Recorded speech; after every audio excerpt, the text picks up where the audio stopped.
नमस्कार दोस्तों, मैं हूं दिनेश केवोरा। स्वागत है आपका न्यूज टाइम और एसएस न्यूज के इस कार्यक्रम के अंदर। दोस्तों, आज बात करेंगे हिंडनबर्ग की जो रिपोर्ट आई है अडानी के बारे में। दोस्तों, इस रिपोर्ट ने बहुत हलचल मचाई और मार्केट के अंदर अडानी के जो शेयर्स हैं लगभग 20% डाउन हुए और उनकी वेल्थ 4 लाख करोड़ से, जिसे मार्केट कैप कहा जाता है, वो डाउन हुई है। ये 20% का जो डाउनफॉल हुआ है, ये 35 से 45% का जो डाउनफॉल पिछले साल हुआ था 2022 में, इसके ऊपर आता है। इसके अलावा थोड़ा बहुत अडानी एंटरप्राइजेस का जो था, उसका रेवेन्यू 2021-22 में ग्रो हुआ था करीब 75%, लेकिन बाकी इसका जो प्रॉफिट था वो सेल्स का सिर्फ 1.5% था कुल मिला के। 6 में से 7 लिस्टेड कंपनी जो अडानी की थी, उनमें से बहुत मामूली सा उसके अंदर एक डेक्लाइन भी देखा गया 2022 के अंदर, सिर्फ अडानी पावर को छोड़कर। कमाल की बात यह है कि जहां पर प्रॉफिटेबिलिटी इनकी नेग्लिजिबल थी और बहुत ही निम्न स्तर पर थी, वही उनके वैल्यूएशंस इन कंपनियों के 300 से 600 गुना थे, जो मार्केट के जो वॉचर्स हैं उनको हैरान भी करते हैं।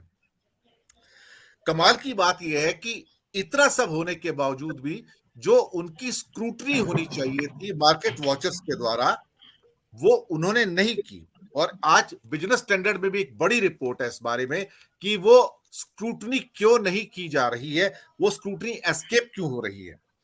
उसके बाद इनका कहना है कि इन्होंने ना जाने कितने फील्ड्स में एंट्री किया और नई पैसे लगाए हैं, ग्रीन एनर्जी, डिफेंस, सेमीकंडक्टर, इसके अलावा पोर्ट्स, एयरपोर्ट, सीमेंट कंपनी, और अभी एक क्रिकेट का फ्रेंचाइज भी इन्होंने खरीद लिया है यहां पर। कमाल की बात यह है कि ये पॉलिटिकली स्ट्रांगली कनेक्टेड ग्रुप है, लेकिन कोई भी मार्केट का रेगुलेटर इनको इन्वेस्टिगेट नहीं कर रहा है, और अगर कर रहा है तो पेरिफेरल करके छोड़ रहा है उसको, उसकी रिपोर्ट्स मार्केट तक नहीं पहुंच पा रही हैं। कमाल की बात है, ये जो हिंडनबर्ग की जो रिपोर्ट आई है, ये पहला ऐसा सच सीरियस अटेम्प्ट है। इससे पहले कुछ एक दो रिपोर्ट आई थी जिसमें कहा गया था कि अडानी कर्जे के माउंट एवरेस्ट के ऊपर बैठा हुआ है और कभी भी ये वहां से सुनामी की भेंट चढ़ सकता है। यानी कि जो भी इन्वेस्टिगेशन बिजनेस स्टैंडर्ड की लाइन है लॉन्च की गई थी, वो सभी की सभी बंद कर दी गई, उनके आगे कार्रवाई नहीं की गई, क्योंकि पॉलिटिकली कनेक्टेड ग्रुप है, ये शब्द यूज किए गए हैं बिजनेस स्टैंडर्ड के। इसके अलावा तुरंत भारतीय बैंकों ने एक स्टेटमेंट देना शुरू किया कि हमारा जो एक्सपोजर है वो इतना नहीं है, लेकिन आज बिजनेस स्टैंडर्ड की रिपोर्ट के मुताबिक ही अडानी पावर के अंदर 32,000 करोड़, मैं राउंड फिगर करके बोल रहा हूं, अडानी ग्रीन में 20,000 करोड़, ये भारतीय बैंकों का एक्सपोजर है। अडानी पोर्ट्स में 5,100 करोड़, अडानी एंटरप्राइजेज में 17,900 करोड़, अडानी ट्रांसमिशन में 5,100 करोड़, और टॉप 5 कंपनियों का जो एक्सपोजर है बैंक्स का, वो 81,000 करोड़ है। 81,000 करोड़। यानी कि चीजें जो दिखाई जा रही हैं, जो बताई जा रही हैं और जो पर्दे के पीछे हैं, उनमें बहुत सारा मेल नजर नहीं आता है। यानी कि जो पिक्चर दिखाई जा रही है बहुत रोजी पिक्चर है, शाइनिंग पिक्चर है, लेकिन उसके पीछे उनकी जो प्रॉफिटेबिलिटीज हैं या उनकी जो स्केलिंग है वो बहुत कमजोर है, और कीमतें, जो मार्केट कैप है, 300 से 600 गुना। और यह भी कहा गया कि इन्होंने अपनी मार्केट कैप मैनिपुलेशंस के द्वारा बढ़ाई ताकि और ज्यादा लोन्स लिए जा सके। कहानियां बहुत सारी निकल कर आ रही हैं और करीब करीब सभी न्यूज़पेपर में है, सीरियस न्यूज़पेपर्स के अंदर भी हैं। प्रश्न चिन्ह उठे हैं, यानी कि आग है तो धुआं है। इसी मुद्दे पर बात करने के लिए आज हमारे साथ 3 विद्वान पैनलिस्ट मौजूद हैं। मैं, और तीनों सीनियर जर्नलिस्ट हैं और विश्लेषक हैं। मैं उनका परिचय आपसे करवा देता हूं। वो है दिनेश कंवर जी, स्वागत है। वीरेंद्र सेंगर जी, आपका भी स्वागत है। और विवेक देशपांडे जी, आपका भी स्वागत है। सबसे पहले मैं आऊंगा विवेक जी आपके पास। जो आज डिटेल्ड रिपोर्टिंग बिजनेस स्टैंडर्ड के अंदर भी आई है और बाकी इकोनॉमिक न्यूज़पेपर में भी है, शायद उसको टेलीविजन चैनल्स और नॉर्मल जो न्यूज़पेपर्स हैं उसे छापने से गुरेज कर रहे हैं, शायद हिचकिचा रहे हैं कहीं ना कहीं। और आज के तो न्यूज़पेपर में फुल पेज के एड्स हैं, एक एक नहीं, दो दो तीन तीन पेज के मुंबई के अंदर एड्स हैं अडानी के।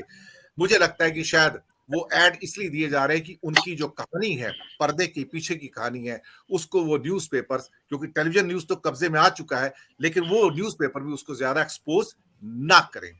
ये कहानी क्या है, आग कहां लगी है और धुआं कहां उठ रहा है, विवेक? हाँ, दिनेश जी, बिल्कुल स्पष्ट है कि इस तरह के जब एड्स दिए जा रहे हैं, इसका मतलब स्पष्ट है कि जो भी एडवर्स स्टोरीज़ आ रही है अडानी कंपनी के खिलाफ, वो सारी स्टोरीज़ जो है उसको दबा दिया जाए।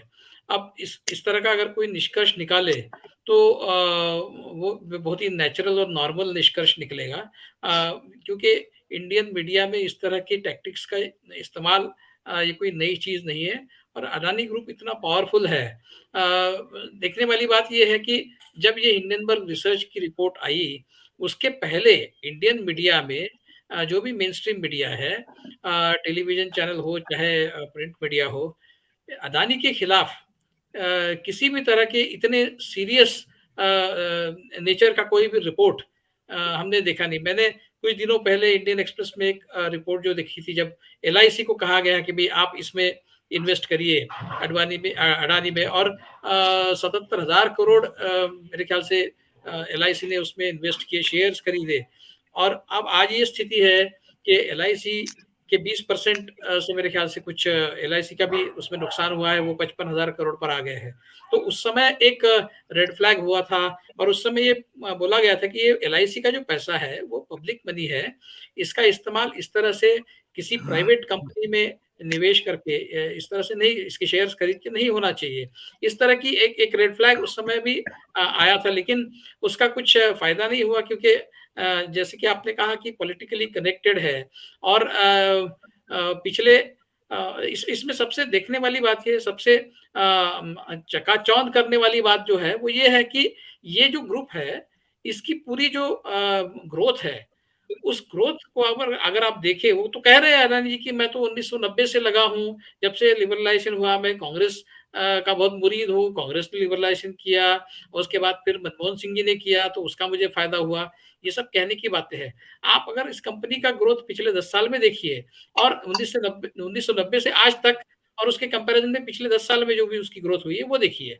स्पष्ट है कि पिछले 10 सालों में जब से मोदी सरकार आई है, तब से इस कंपनी का जो ग्राफ है, वो इस कदर ऊपर चढ़ा है कि जो देखने वाले को बहुत ही अननेचुरल लगे। देखिए, मराठी में अडानी इस शब्द का अर्थ होता है इलिटरेट, जो पढ़ा लिखा नहीं है।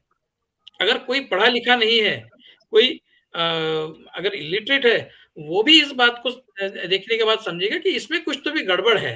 ये नॉर्मल नेचुरल ग्रोथ नहीं है, क्योंकि दुनिया में इस तरह से इतने फास्ट किसी भी एक इंडस्ट्रियलिस्ट की ग्रोथ आज तक नहीं देखी गई है। मतलब आप देखिए, वो 2 नंबर पर आ गए थे, और आज विडंबना ये है कि वो 7 नंबर पर चले गए हैं, और आज वो अंबानी की बराबरी में आके बैठ गए हैं। तो ये जो ग्रोथ थी, ये एक बबल है। इस तरह का एक अंडरस्टैंडिंग किसी भी आम, जिसको शेयर मार्केट में समझता हो, जिसको जिसको इकोनॉमिक्स में समझता हो, जिसको फाइनेंस में समझता हो, वो भी इस तरह की ग्रोथ को बहुत ही नेचुरल और नॉर्मल नहीं मान सकता। इस तरह की ये ग्रोथ थी।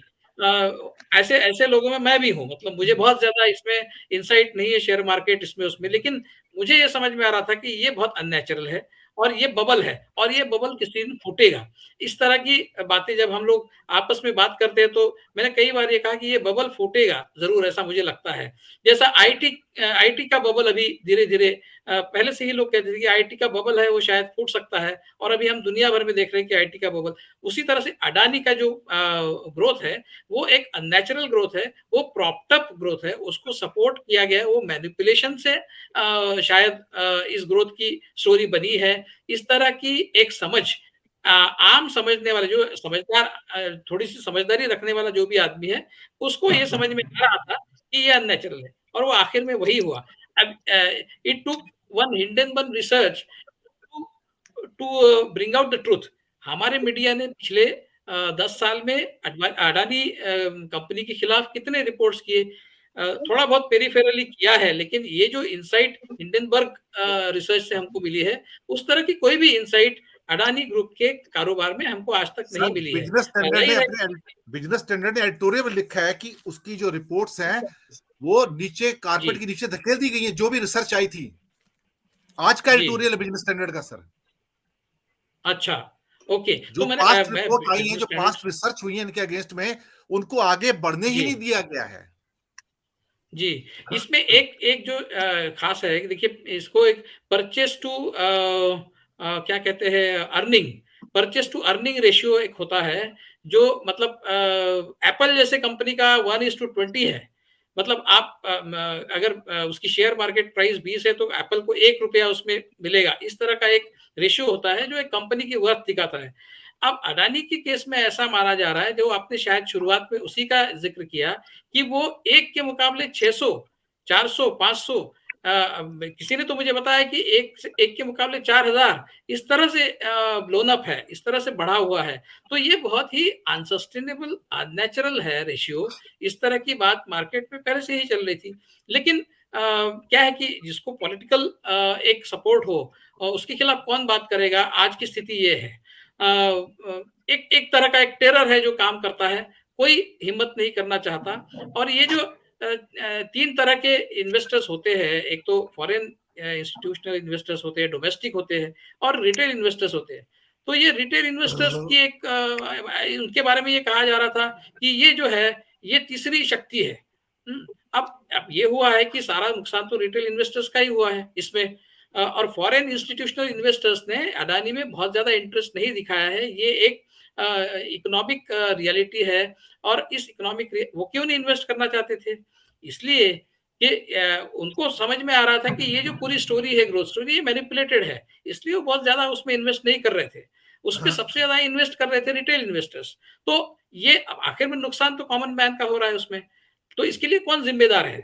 इस स्टोरी के लिए मैं इसको बीबीसी के डॉक्यूमेंट्री के साथ जोड़कर देखना चाहूँगा। ये जो सारा अभी टर्न ऑफ इवेंट्स है, इवन पठान फ़िल्म का देखिए आप कि उसके खिलाफ जो वातावरण बना आज उस फ़िल्म ने एक रिकॉर्ड कायम किया है। तो ये एक एक तरह से मेरे ख्याल से कुछ एक सिंबॉलिक एक डेवलपमेंट है। तीनों फ्रंट्स पर मुझे लग रहा है कि कहीं न कहीं ये बबल जो ओवरऑल सिर्फ़ अदानी का नहीं है, तो सिर्फ़ ये पूरा पॉलिटिकल सिस्टम का जो बबल है, वो कहीं न कहीं इसमें प्रिक हो रहा है, वो कहीं न कहीं उसमें से हवा निकल रही है, ऐसा मुझे लगता है। तो ये सारी घटनाओं को एक साथ देखने की ज़रूरत है, ऐसा मुझे लगता है, जी। दिनेश जी।